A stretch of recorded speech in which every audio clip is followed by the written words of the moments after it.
Salve, meu querido! Diga, comandante, e aí? Ô, Tudo papai. beleza?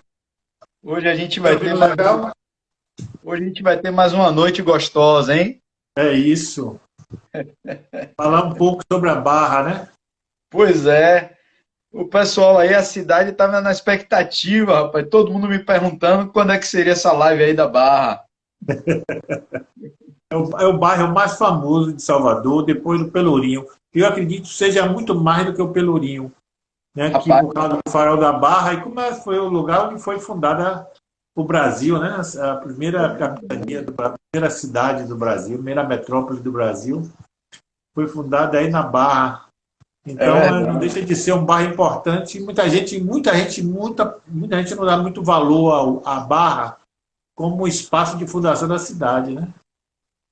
Verdade. E, ela inicia a sua jornada até se tornar o que é hoje a partir de 1549, né? Exato, exato. Vamos fazer um breve histórico. Vamos fazer um breve histórico da Barra. É E aí isso. depois a gente adentra com a modernização da Barra, né? Vamos lá. Bom, Vou mostrar algumas fotos enquanto você fala, viu? que bacana, que bacana. A Barra, para quem não sabe, né, a moderna Barra, principalmente moderníssima no século XX, né, a partir da segunda metade do século XX, na linguagem popular, é o point, né, o grande point da Bahia, né, o centro da moda e da cultura, né, e dos movimentos culturais, sociais, musicais. A Bahia se encontrava uma parte dela na Barra. Mas vamos lá para os primórdios, para o início de tudo, né? Para o início do Brasil colonial, Portugal chegando até o Brasil e Portugal descobrindo, né, na visão europeia, essa Salvador, essa Baía de todos os Santos, né, Caramurê. Então, o que é que vai acontecer? Como é que começa a história da Barra? A história da Barra começa sobretudo com a ocupação indígena, né? Os tupinambás ocuparam durante séculos e séculos e séculos a região, né? E o primeiro europeu que se tem notícia a ter o privilégio de conhecer a Barra é Diogo Álvares Corrêa, né? O famoso Caramuru, né? Caramuru é o primeiro europeu que se tem notícia a ter contato com esse sítio, com essa riqueza que é a Barra, né? Vai ser encontrado na Mariquita, né? A gente já falou sobre isso numa outra live, né? Numa pedra do Rio Vermelho, e aí vai ser conduzido até a nação Tupinambá, né? A importante nação Tupinambá, que se autodenominava os tupis verdadeiros, né? E que tinha como seu chefe Taparica.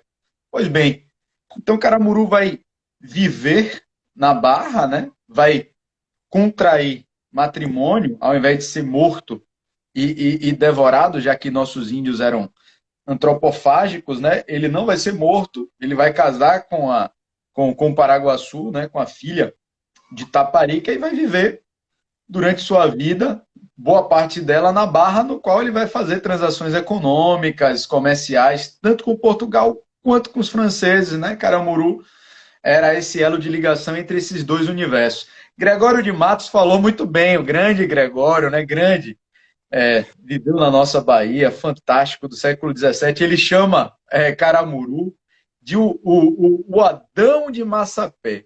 Eu achei fantástica essa definição dele. E aí, depois de Caramuru, depois da chegada de Caramuru, da convivência de Caramuru na Barra, no sítio da Barra, a Barra vai conhecer a presença do primeiro capitão donatário da Bahia. O primeiro capitão donatário da Bahia, o homem que vem receber essas terras daqui, a capitania da Bahia de Todos os Santos, né? Vai ser Pereira Coutinho. E aí Pereira Coutinho vai buscar muita informação. O europeu que já morava aqui, que já estava super adaptado, que era Caramuru, e ele vai estabelecer uma vila, a Vila do Pereira, né, na Barra, né, nas aproximações da Ponta do Padrão. Você veja que a Barra tem uma constituição geográfica fantástica, né? Ela é o vértice da nossa península, ela inicia a fabulosa Baía de Todos os Santos, né? A segunda maior baía do planeta, né? Imagine o significado da nossa Bahia, belíssima, né? Então, a Vila do Pereira, primeira vila instituída aqui na Bahia, vai ser na Barra. E aí ele vai ter alguns problemas, ele era chamado do rusticão, era um cara militar e tinha alguns comportamentos bastante rudes, né? Ele vai entrar em entreveiro com os índios, essa vila não vai prosperar tanto e ele vai viajar para Porto Seguro e aí no retorno ele vai naufragar na ilha de Itaparica e lá ele vai ser jantado, vai ser almoçado lá na ilha de Itaparica. Pois bem, então a Barra passa pelos Tupinambás, passa pela presença de Caramuru, dá início à primeira vila da Bahia, né, onde tudo começou, a Vila do Pereira, né, mais tarde a Barra vai ser palco da chegada pelo Porto da Barra, vai chegar Tomé de Souza, que vai ser o primeiro governador-geral do Brasil, né? Vai ser o vice-rei do Brasil, Tomé de Souza. E Tomé de Souza vai adentrar pela Barra e ele vai encontrar na Barra, tem relatos dele, ele dizendo que quando chega na Barra, já haviam cerca de 1.000 pessoas vivendo naquele sítio, né? Tudo girava em torno da Barra naquele início de colônia portuguesa, né? Vamos dizer, início de Brasil. Então, Tomé de Souza vê cerca de 1.000 pessoas morando na Barra, entre indígenas, europeus, né, degradados, náufragos, enfim, pessoas que ficaram na Vila Velha do Pereira, que vão permanecer, descendentes, mas ele vai escolher um sítio mais alto, com a defesa maior, ele vai construir a cidade de Salvador, não mais uma vila, lá nas intermediações da Rua Chile, né, no Palácio Rio Branco, e a cidade vai ser fortificada. E a Barra, desde então, começa a ganhar um outro status na cidade de Salvador, passa a ser algo afastado, a cidade já não gira mais em torno da Barra, né? A Barra cada vez mais se apresenta geograficamente, culturalmente, como algo mais distante. E ainda no século XVI, em 1582, é construído o Forte de Santo Antônio, né? A Barra constrói o Forte de Santo Antônio, que é o grande símbolo daqui de Salvador, construído culturalmente ao longo do tempo, que vai dar lugar ao Farol da Barra. O Farol da Barra, na realidade, é um forte, é o Forte Santo Antônio, que vai ser construído nessa época de madeira. Veja que Salvador carecia de pedras. Não que Salvador não tivesse pedreiras, Salvador tinha pedreiras. O que acontece é que Portugal ainda não tinha descoberto, ainda não fazia utilização dessas pedreiras, então as primeiras construções nossas sempre serão de madeira, de taipa, de barro, né? De pau a pique. Então, esse forte primeiro vai ser de madeira. Só mais tarde, ele é iluminado, veja só, com luz de óleo, né? Com óleo de baleia. Óleo de baleia não servia para construir edificação nenhuma. Óleo de baleia servia para iluminar, servia como óleo, né? Óleo não serve para edificar, para dar uma solidez numa estrutura. É difícil isso, né? Hein, Jacó? Me diga aí. O óleo de baleia, ela servia misturado com sambaqui, que era uma grande área de sambaqui que aqui tinha, né? Sambaqui é resíduo de ostras, né? Que com o tempo vira pó e era misturado ao cal, juntamente com óleo de baleia, para dar mais resistência nas construções. Tanto que essas construções, você vê que nós moramos em uma terra tropical, que quase todos os dias chove, e as construções ainda resistem. Né? Resiste porque tem uma boa solidez. E como você falou muito bem, a Barra, que é uma imagem bem interessante que nós temos aqui da Baía de Todos os Santos, a ilha de Itaparica, teve que ela fica num ponto estratégico. Né? E essa Barra, até o século XVIII, ela era um centro de abastecimento da cidade de Salvador. Né? Ali se plantava e se colhia produtos para servir a cidade. Então, carne de pombo, galinha, hortifruti granjeiro de um modo geral, servia para alimentar a cidade. Então, ela foi utilizada durante muito tempo. Só a partir de 1820 que começou a ter um outro olhar a Barra. Né? A Barra começou a ter um outro olhar. Que olhar foi esse? Que olhar foi esse? Olhar de residência. O centro da cidade continuava muito cheio. Né? A cidade estava se expandindo para o norte E aí eu queria fazer até um parêntese aqui para mostrar para você como fizemos o caminho inverso. Sim, Qualquer, qualquer cidade da Europa, ela opta pela Bahia, né? Por que a Bahia? Porque a Bahia, além de ter um mar seguro, calmo, o transporte, a maioria do transporte é marítimo. sim, Então, a elite veio de descer, que tentou descer para o Bonfim, tanto que Bonfim foi um dos primeiros bairros projetados de Salvador, né, projetado em Salvador, porque ia ser um bairro de classe alta. Ela perdeu-se a função, né, o interesse por parte da especulação imobiliária e buscou-se a Orla Atlântica como desenvolvimento, quer dizer, totalmente ao contrário. exato. Essa imagem aqui é interessante, que mostra aí o Porto da Barra no processo de urbanização. A gente aqui vê já as primeiras casas de 2 andares. Aqui essa imagem também interessante, que mostra no alto, lá em cima, aqui no alto, a Igreja da Vitória, né? E Belíssima, aqui, belíssima. com algumas poucas habitações, aqui no meio, né, o homem andando a cavalo, aqui é o cemitério dos ingleses, né, Belíssima. que serviu também como um ponto estratégico para observação, que aqui embaixo tinha um forte, né? Isso. Então, Salvador é cercado de fortes, né? Então, aqui também nós temos aí o processo de urbanização da Barra. Mas aqui eu quero abrir um parênteses para mostrar a você o seguinte. Passar aqui para a minha imagem e colocar aqui depois a gente dá uma olhadinha nas fotos novamente, né? Dá uma olhadinha nas fotos novamente, para mostrar para você que, quanto à superpopulação da cidade, os bairros, principalmente o bairro da Vitória e da Graça, começaram a ser habitados. Esses bairros começaram a ser habitados a partir de 1820. Exatamente. Né? Quem morava nessas localidades eram chácaras com casas boas, agora não tinha muito melhoramento. Né? A questão da urbanização dessa região ela começou a existir a partir desse momento, dessa elite que saiu do centro da cidade, eram capitalistas, empresários, comerciantes europeus e brasileiros que começaram a se afastar do centro da cidade. Primeiro foram para a região do Campo Grande, depois a região que é ali no Canela. Do Canela passaram para a Vitória.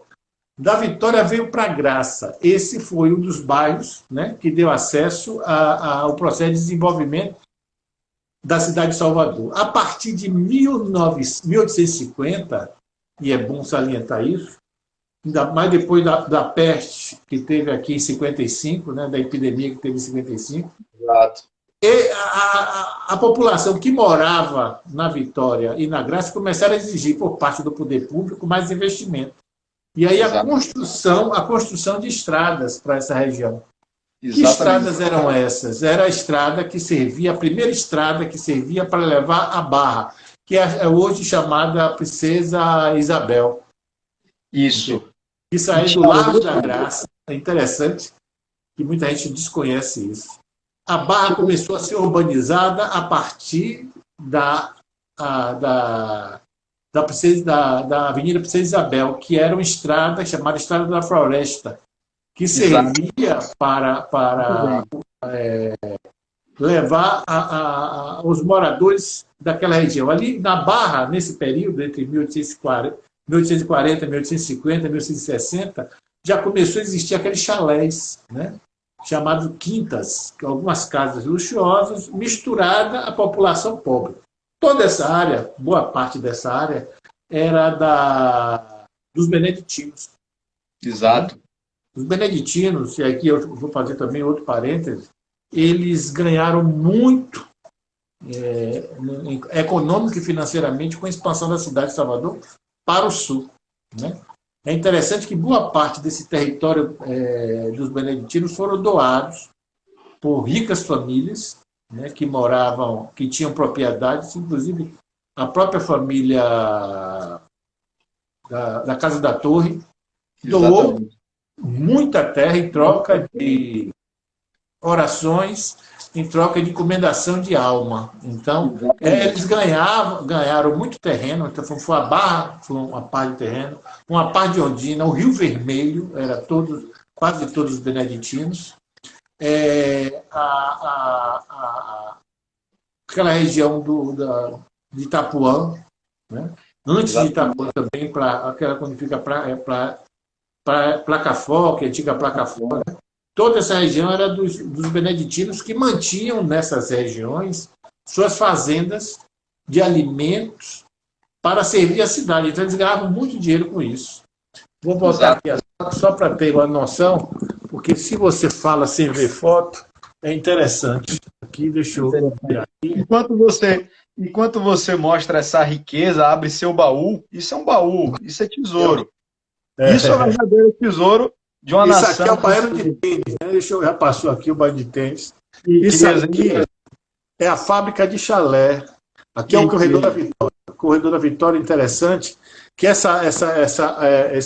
esse bairro começa a ser habitado, como eu já falei, a partir de 1920, e começa a ser urbanizado. Ele respeita uma lógica que é a lógica da construção da Avenida 7 de Setembro, né? Exatamente. É interessante que boa parte, a Avenida 7 de Setembro, ela já existia, não como a Avenida 7 de Setembro, mas esse caminho que levava até a Barra já existia bem antes, né? A partir de 1800 ela já existia, esse caminho, que passava ali pela Piedade. O caminho do Conselho. Caminho do Conselho. Passava pela Piedade, aquela região do Campo Grande, pegava a Vitória. Exato, e conduzia até ia pela Graça, não descia pela ladeira da Barra. Por muita gente que pensa que descia pela ladeira da Barra, não descia pela ladeira da Barra. Era uma coisa interessante que chegava até o ápice da ladeira. Era o famoso caminho do Conselho. Caminho do Conselho. É uma estrada, né? Caminho da Floresta, Estrada da Graça, né? Que era interessante essa Estrada da Graça. Porto da Barra e Largo da Graça. Exato. Chegava até o Porto da Barra. Então descia para a Princesa Isabel, né? E até o Porto da Barra. Ali nessa região tinha um rio chamado Rio do Bosque, que é a Rua Marquês de Caravelas. Ela não ia pelo centro da Barra, como vê pelo Porto da Barra. O Porto da Barra foi a primeira povoação que teve aqui em Salvador. Mas para chegar ao Porto da Barra, chegava pela Graça, né? Chamado Ribeira do Bosque. Esse rio foi aterrado no começo do século XX, entre 1910 e 1915, que é um rio que nascia ali na Tenente Pires Ferreira, que era vários olhos d'água, né? A Tenente Pires Ferreira, descia pela João Pondé, passava pela rua onde é hoje a Avenida Princesa Isabel, e ia pela Marquês de Caravelas até o Rio das Pedras, que é ali que fica aquele rio da Roça da Sabina, aquele rio grande. Exatamente. Esse rio foi aterrado justamente para dar vazão toda a especulação imobiliária. É importante salientar também, Murilo, e quem não está nos acompanhando, que a especulação imobiliária, nessa época, boa parte dessas famílias importantes de Salvador, que tinha acesso ao poder público, tinha também acesso a esses terrenos, começaram a vislumbrar o processo de loteamento. Então, os primeiros lotes a ser construído foi construído na ladeira da Barra, né? Aquela rua que era do caminho da Vila Velha. A partir da década a partir do início do século XX, 1910, começaram a ser loteados. Então começaram a surgir os bairros as ruas, né? Pagrefró, aquela rua ali da Barão de Sergi, toda essa região, né? Rua Lorde Cochrane, toda essa região começou a surgir nessa fazenda, né? Com grandes sítios. Uma coisa também que eu quero mostrar para vocês é que, deixa eu pegar mais aqui, é que o processo de urbanização da orla da Barra só se deu depois da compra da Fazenda Camarão. É uma fazenda que ficava entre o Morro e Ipiranga. Aqui para você ver, aqui, ó, nesse local aqui. Deixa eu voltar aqui. Que riqueza! Deixa eu voltar aqui só para vocês terem uma ideia. Aqui foi o condomínio Barralândia. Entendeu? Esse condomínio foi o primeiro condomínio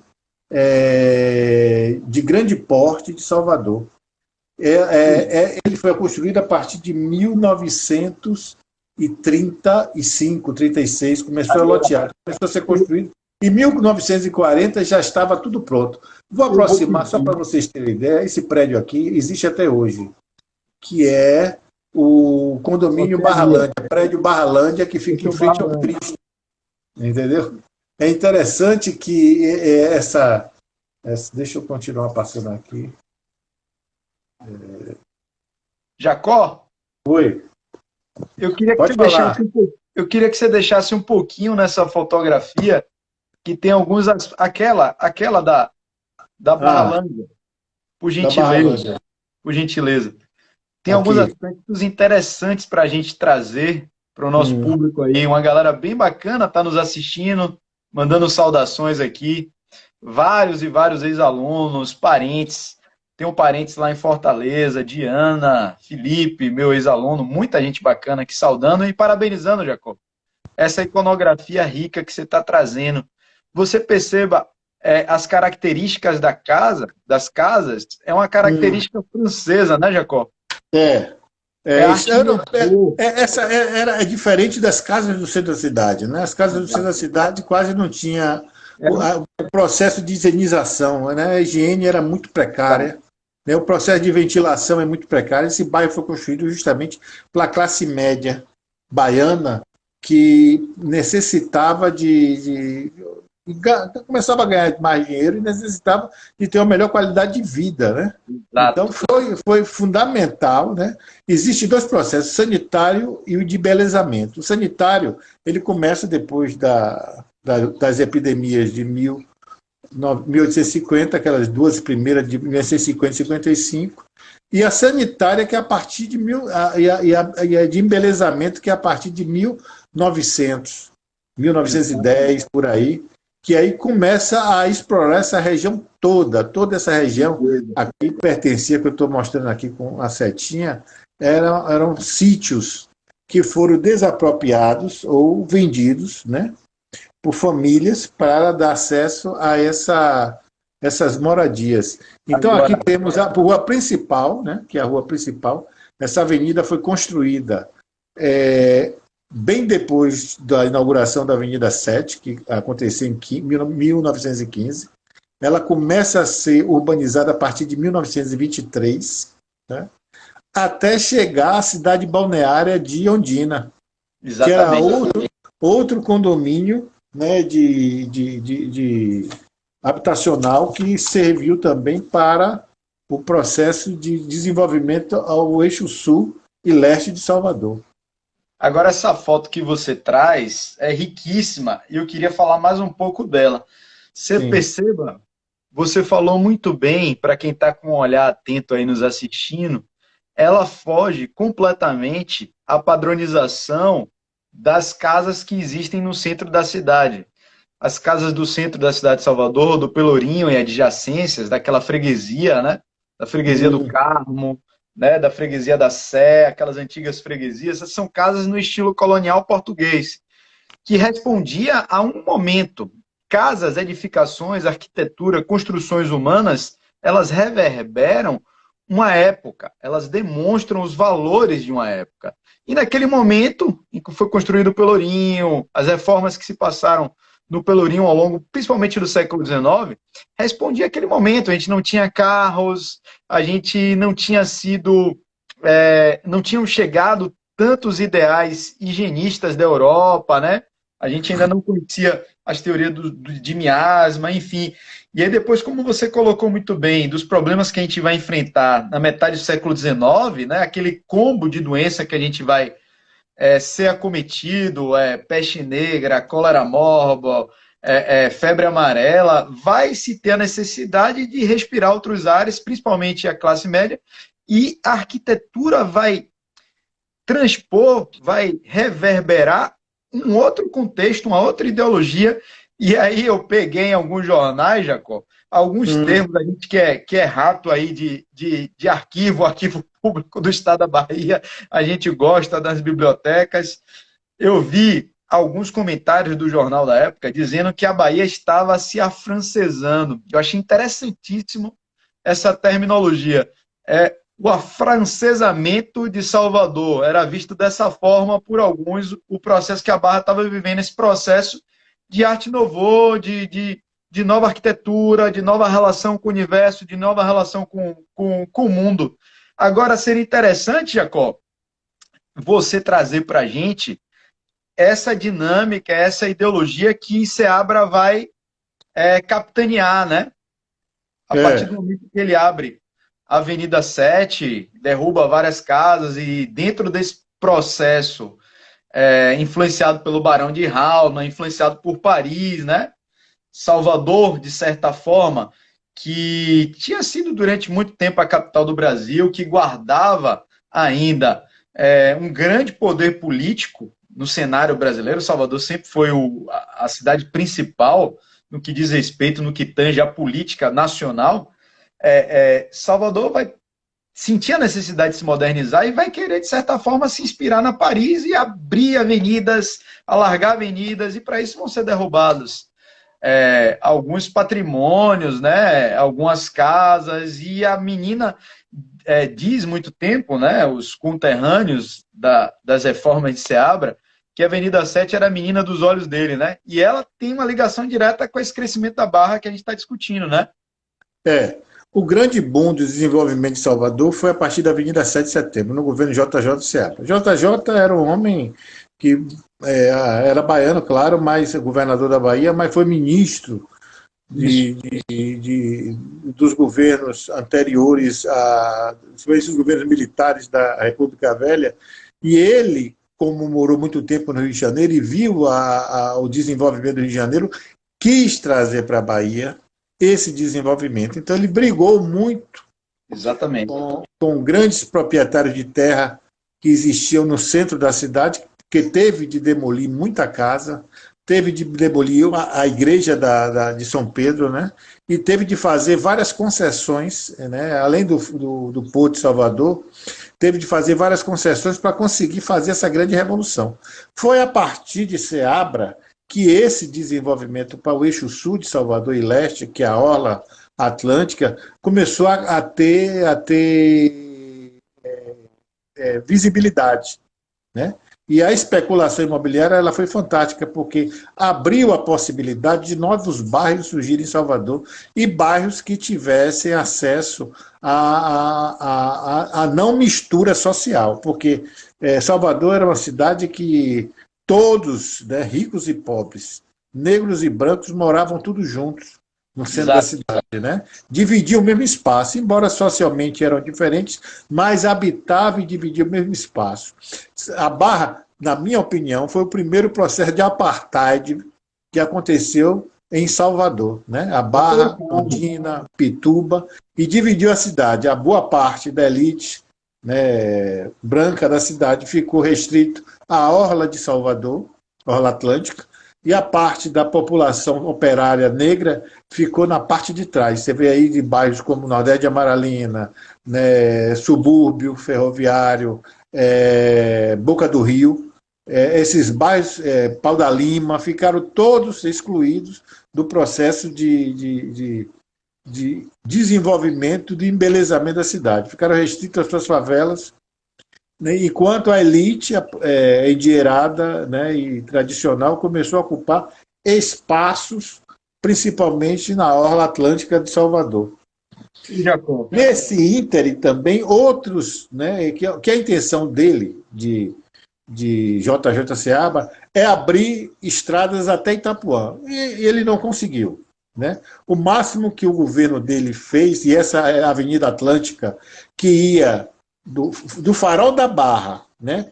Porque a Avenida 7 ela para ali no Farol da Barra, e do Farol da Barra em diante ele teve de apelar pela iniciativa privada. Então, boa parte desses loteamentos foram feitos por empresas de pessoas que se juntavam, né, e arrecadavam dinheiro para construir esses lotes, né, o objetivo era até Itapuã. Ele não conseguiu isso. O máximo que ele se aproximou foi até o Rio Vermelho, na Praia da Paciência ali, né, construir essa estrada. Da Praia da Paciência em diante, foi outros governadores, né, que ficou parado durante algum tempo, outros governadores, como Otávio Mangabeira, que conseguiu dar um prosseguimento até Itapuã, essa avenida que deve ter o nome dele, Avenida Otávio Mangabeira, né? E tem uma live Então, para ele, né? e aí o processo de urbanização foi, primeiro, o balneário ou cidade balneária de Ondina, que Exato. era também um paraíso, também outra cidade balneária do Rio Vermelho, entendeu? Também outro loteamento. Balde do Rio Vermelho. O balneária. A balde do Rio Vermelho, a balneária, era também outro processo também de urbanização, que não deu muito certo no Rio Vermelho, como deu em Ondina e Barra, né? É interessante. É bom aqui mesmo, essa avenida principal. Ali aqui tem a Avenida Afonso Celso, Almirante Marquês de Leão, Rua Atlântica, Rua Dias Dávila, Dom Marcos Teixeira. Todos esses lotes aí pertenciam a grandes famílias que até hoje nós, né, vemos os nomes aí como Godilho, Joaquim de Carvalho, Martins Catarino, Correia Ribeiro, Suerdic.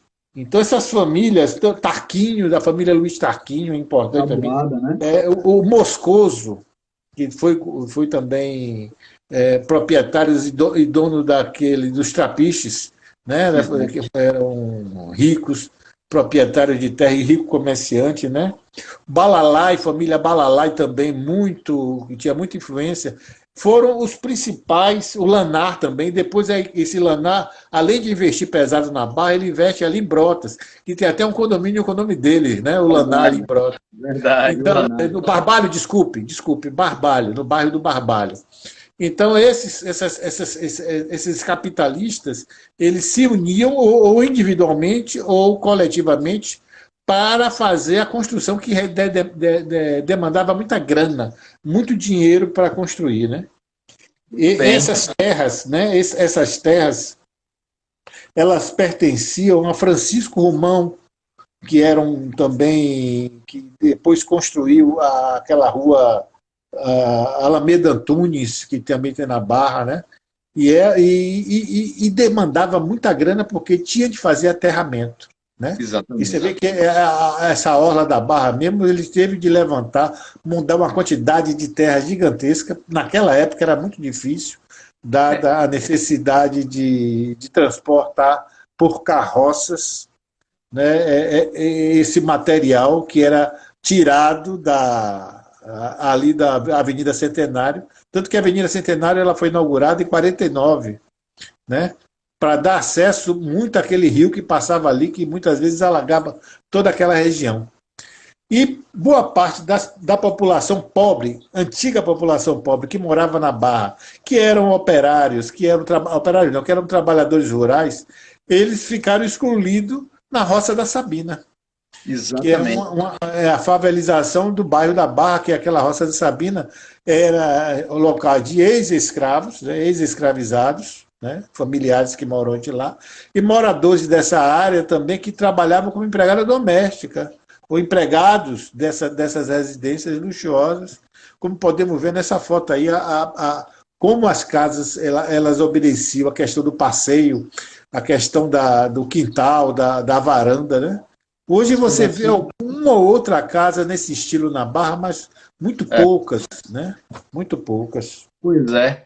Agora você colocou muita gente bacana aí, saudando a gente, Rick, que é nosso amigo em comum, grande Rick, vários alunos aí, Danley, Verônica saudando a gente, Diana, prima querida, muita gente bacana, Elísio, Pati, Aldo, professor Eric, grande Cristiano, Cilinha. Cristiano é amigo e irmão, professor também de Sociologia, do Rio Vermelho. Nossa, Bacana aí. Danley. Pois é, Jacó, você estava falando sobre essa continuidade de reforma e do bairro de Ondina, né? Ondina É, também passou por esse processo. E aí sim. eu não li nenhum artigo, nem vi nenhuma revista, nem nenhum documento primário, não. Isso aqui eu conversei. Como eu sou menino do Rio Vermelho, me criei no Rio Vermelho, o Rio Vermelho é muito próximo daqueles bairros adjacentes, né? Então eu vivi muito no Nordeste de Amaralina, desde menino me relacionava, enfim, conheci muita gente no Nordeste. E aí um grande amigo meu, muito mais velho, né? Cerca de 30, 40 anos mais velho do que eu, e a gente estabeleceu uma amizade, nos falamos até hoje, e ele me contava sobre esse processo do outro lado, né? Como uma pessoa que estava sendo dragada pelaquela urbanização na área. Sabe onde ele morava? Ele Hum, morava com a família dele no atual Clube Espanhol, naquelas imediações, Jacob. Ali tinha uma comunidade grande de pessoas que pertenciam à classe menos abastada, e você veja que as regiões da Orla de Salvador eram ocupadas, sobretudo, por camadas menos abastadas. A elite baiana, como você colocou, preferiu, desde a chegada aqui em Salvador, tirando aquela experiência da Vila Velha do Pereira, que não deu muito certo, a sempre ocupar lugares mais afastados da praia. Então, a praia da Pituba, Boca do Rio, Ondina, né? Sempre foi ocupada, e a própria Barra, durante muito tempo, era vista como uma periferia, como um subúrbio de Salvador. E ele, junto com sua família, foi retirado de lá, daquela região onde deu lugar ao Clube Espanhol. O Morro do Cristo, ali da Barra, eu já vi várias fotografias de populações que viviam, sobretudo, da pesca naquela região, populações humildes, né? E aí é, a cidade vai dar um tratamento diferente à sua orla. A sua orla agora vai ser vista no projeto político, econômico, de expansão da cidade, como algo que deve ser ocupado e deve ser vendido, né, para os turistas, né? é, E aí ela vai ganhar infinitamente um valor venal aí, um valor econômico de metro quadrado, que é outro, né? Que é outro. é isso. Cresce muito essa região, né? É uma região onde. E uma coisa interessante para que a gente tem de notar é quem está no poder, ele projeta um desenvolvimento em torno de sua região, para valorizar, né? Exato. Quando o JJ Seabra ele faz o processo, quando o ministro de Viação e Obras Públicas, ele tenta modernizar, ele vai modernizar o Porto de Salvador. As pessoas, antevendo a essa modernização, começam a comprar terreno no mar, praticamente. E eu peguei muitos documentos na junta comercial das pessoas disputando espaços nas áreas que iam ser soterradas ainda, justamente para a especulação imobiliária. Né? A especulação imobiliária servia para. Eles levam desenvolvimento para essa região, compram anteriormente as propriedades, que eram propriedade rural, e, como são homens do poder, eles fazem com que o Estado, ou a Prefeitura, no caso, a Prefeitura de Salvador, invista pesado, né, nessa região, e automaticamente ele compra, dá um exemplo, ele compra um terreno de 10 mil, e quando o desenvolvimento vem para esse terreno, para essa região, o terreno ele tem um aumento quase de 1000% ou 500% no valor venal do terreno, né? Então isso é interessante porque até hoje a gente vê isso, né? Geralmente a especulação imobiliária está muito ligada aos homens de poder.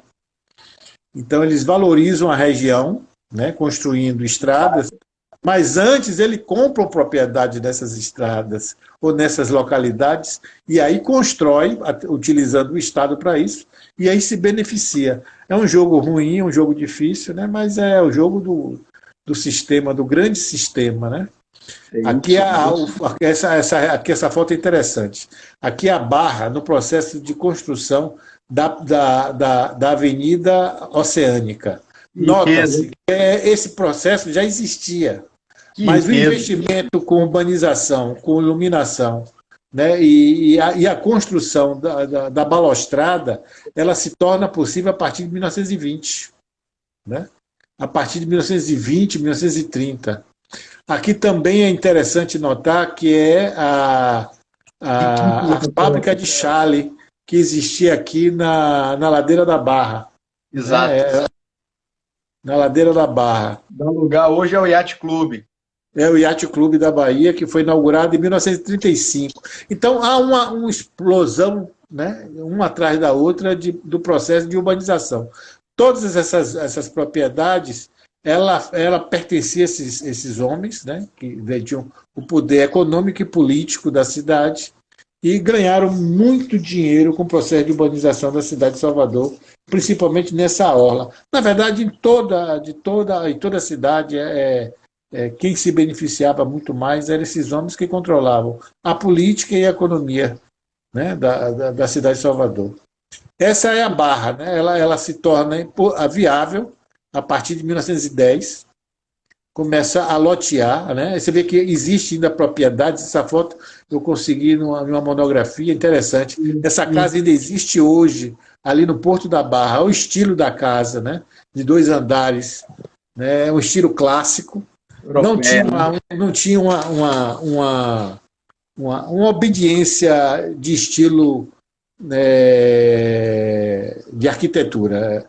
Era tudo o neoclássico, neobarroco, Essa reforma inicial, essa urbanização inicial, segue a linha da Arte Nouveau francesa, né? A França está muito em voga. Mas na Bahia ela não respeita muito é isso que eu vou falar. E aí tem até algumas pessoas que colocaram aqui, para a gente não ser ingrato com elas, muita gente saudando a gente, mandando um forte abraço, parabenizando a gente. Tem uma moçada que vai fazer Enem aí, são meus alunos, Jacó. Muita gente do Marista, muita gente do Bom Pastor, do Integral, vários alunos queridos aqui mandando um salve para a gente. Aqui agora, o Baiano de Tênis, só para mostrar a vocês, aqui em cima a igreja de Santo Antônio da Barra, o cemitério dos ingleses, né? E o Baiano de Tênis, a inauguração da piscina, aí foi em 1940. Processo esse caminho aqui foi um dos primeiros caminhos para ter acesso à Ladeira da Barra, né? Que dava acesso ao forte, é o caminho público da igreja, daí subia para a igreja. Exato. E tinha esse outro caminho daqui, que era um caminho que depois, com o processo de urbanização, a partir da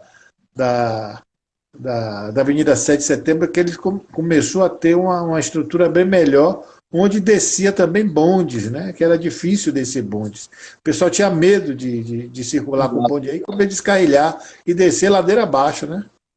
Agora, tem algo importante que a gente deve notar e trazer para os que estão assistindo. Tem um grande colega aqui, Murilo, foi nosso contemporâneo, grande xará aí, Murilo, mandando um salve para a gente, Jacob. Piscina. E em 1942, tem uma construção que vai marcar um período na Barra. Eles estão pedindo para a gente falar muito, que é aquela construção, aquele edifício que está em frente ao Farol da Barra, que é a Oceania. Ele vai ser construído em 1942 e não vai respeitar muito o gabarito da Barra, né? Ele vai destoar diante daquele... Até hoje destoa, né? É interessante. E ele vai seguir um outro princípio de relação com o universo, né? Ele já é uma arte déco, ele já vai trazer ao mundo outras referências, uma outra época, né? E ele está lá em pé desde 1942 até hoje. E você veja que nessa década de 40 tem um movimento interessante na Barra, que é a chegada de muitos imigrantes, né? E a Barra vai ser palco de moradia para esses imigrantes. Vão morar a colônia galega, uma parte dela significativa, vai ser inserida nesse contexto da Barra, uma colônia significativa. Poloneses vão morar na Barra. Eu estava lendo um dia desse em arquivos que famílias polonesas, imigrantes poloneses, né?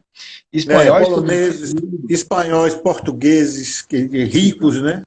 Proprietários de terra que vão morar. Você vê que o estilo das casas, como podemos ver nessa foto aqui de 1930, de 1935, ela tem 38 que diga, ela tem um formato da casa, são formatos quase idênticos às casas, né? Tipo loteamento. Verdade. E o Oceania, o edifício Oceania, ele se torna o segundo edifício a ser construído nessa região. É o segundo edifício a ser construído nessa região. Que riqueza, viu? Essa live de hoje, você abriu o baú, o verdadeiro baú. O tesouro de um povo, de uma identidade de um povo, tá aí. Mandar um abraço também para uma parte da família lá de Fortaleza, grande Chico aí, mandando um salve pra gente, Jacó. A gente tá chegando longe, viu? Tem alunos em Valência, grande Gabriel, viu, Jacó? Mandando um abração, parabenizando pela riqueza da discussão, pelo esse bate-papo da gente. Aqui é o terreno onde seria construído depois, iria ser construído depois, o edifício Oceania. Você vê que tem uma panorâmica, aqui é o Morro do Gavaza, também o loteamento dessa região, também, né? Do Morro do Gavaza, que também abre espaço, né? Do Morro do Gavaza. Aqui todo o loteamento Barralândia, que foi um dos maiores loteamentos que existiu nessa região nesse período, né? Que é toda essa região aqui. Tudo aqui era propriedade dos beneditinos que foram vendidas, né? Ou naquele sistema de foro, né? Terreno floreiro, que recebe laudêmios até hoje. Muitas propriedades recebem laudêmio até hoje. Os beneditinos hoje é uma das ordens religiosas mais importantes e ricas, no termo de territorialidade que existe entre a Barra, Graça e Vitória. Eles comandam mesmo boa parte da riqueza dessa região. Aqui são veranistas, né? Veranistas que iam para Pituba se veranear, passar o dia na Pituba, que é interessante, né? Isso aí no começo da década de 30, iam para Pituba, ficavam ali na pé da praia, né, ouvindo uma música. Esses imigrantes também aqui na Pituba.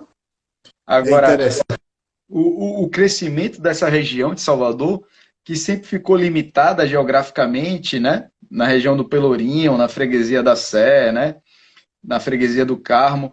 Esse crescimento, essa expansão para o sul, tem uma contribuição significativa dos estrangeiros que vêm morar aqui, né? A partir da abertura dos portos, né? Da chegada da família real.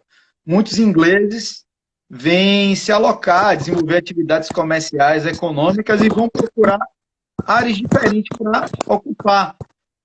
O início da ocupação no Corredor da Vitória, algumas casas da Graça, são desses comerciantes, né, ingleses, né, engenheiros também vêm morar aqui. Eles investiram muito aqui na Bahia, principalmente porque a Bahia, ingleses e americanos, né, e eles estão vivendo a revolução do aço, e vendeu muito aço para a construção de cais, para a construção de casas, né, os gradis da maioria das casas eram feitos de aço, então eles vendiam muito esse material aqui para a gente, né? E também interessado, eles tinham dinheiro na mão, isso é importante, para investir pesado na questão do processo de fornecimento de energia elétrica. Eles tinham tecnologia de melhoramento do carvão até 1850, 1880, 1890. Ele refinava o carvão que servia para iluminar a cidade. Então eles tinham essa tecnologia, tudo era trazido da Europa. A Bahia não produzia nada. Na verdade, o Brasil não produzia nada. Então, eles ganharam muita grana aqui no processo de transporte urbano, né? Tem aquele americano, né? Naturalidade canadense, Farquhar. Sim, sim. O nome dele, que ele fez aquela linha de trem que vai até o Acre. Exatamente. Madeira Mamoré. Ele investiu muito pesado, e a família Guilhem, né, que era uma família importante, que ajudou na construção. Eles eram muito ligados vou até ter que controlar o tempo aqui para a gente não tomar 1-0. Ele era muito ligado a JJ Seabra, né, financiava a campanha de J. Seabra governador, financiou o candidato de J. Seabra ao parlamento brasileiro. Em contrapartida, o J. Seabra dava as concessões a ele, né? Dava as concessões. Então, eles tinham concessão do transporte, da energia elétrica, e depois veio a energia elétrica, da iluminação da cidade, e além de também monopólio sobre o Porto de Salvador. Então, em contrapartida, eles financiavam, né? Existia uma grande briga entre a família Guilhem e Farquhar, esse americano, porque Farquhar era ligado a Rui Barbosa. Verdade. Financiava também as campanhas dos aliados de Rui Barbosa e de Rui Barbosa ao Senado, entendeu? Como hoje tem aquele financiamento de campanha, naquela época não existia esse financiamento de campanha. Então, eles dependiam desses empresários para saber a saber do desenvolvimento da cidade. Sem esses empresários, a cidade, o capitalista brasileiro, ele não tinha quantidade de dinheiro e investimento para fazer a cidade se movimentar. Então, Salvador se tornou refém, de uma certa forma, desses capitalistas ingleses e americanos. E alemães também, né?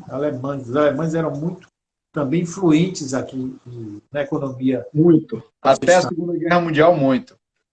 Principalmente. Diga, meu querido. Pátio Oliveira está aqui vibrando, né? Carlos também, pedindo para a gente salvar a live, pelo amor de Deus, né? Vamos salvar, vamos salvar. E professor Eric, muito generoso, nosso xará Murilo, grande Danilo, amigo irmão. Alba está falando aqui algo muito interessante. Ela disse que veraneou em Itapuã, riqueza de detalhes, né? Estamos lá em Barcelona também. Acaba de entrar um grande amigo irmão, o grande Roger. Estamos lá em Barcelona.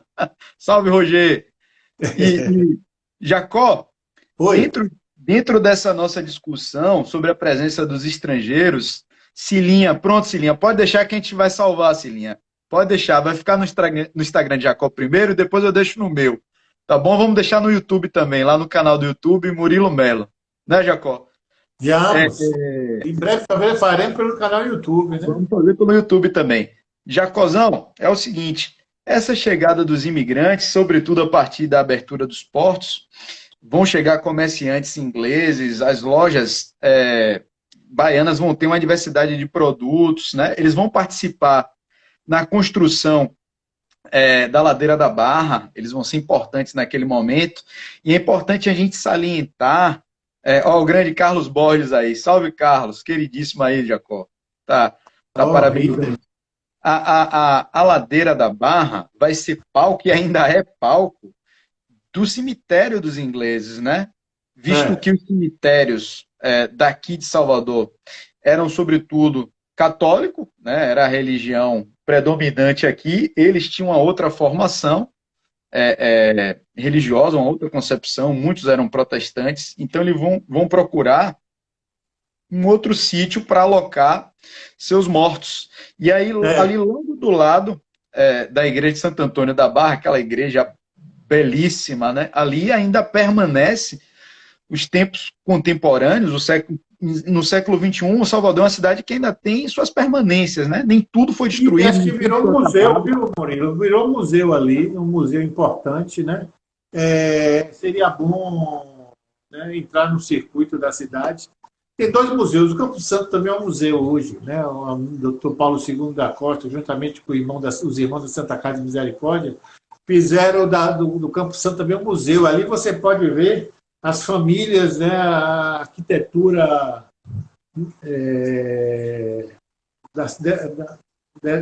de uma cidade, né, se divide socialmente dentro do cemitério. Né? Cada obra de arte fantástica que mostra o poder, né, de muitas famílias que comandam e comandaram e ainda comandam boa parte da Bahia, né, representado naqueles túmulos. Né? É importante você... A gente não tem essa cultura, a gente tem medo da morte. Você vai na Argentina mesmo, você vai em Buenos Aires, você vai no cemitério da Recoleta, você faz uma viagem fantástica. Eu adoro visitar cemitério. Você vai para a fila, né? Para ver Evita. Você pega uma fila. Também já fui ver Evita, mas o túmulo de Evita é até o mais simples do mundo. Tem outros túmulos muito mais bonitos e que contam um pouco da história da província de Buenos Aires, né?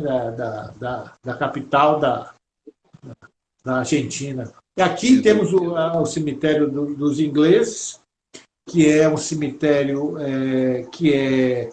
foi constituído no início do século XIX, né?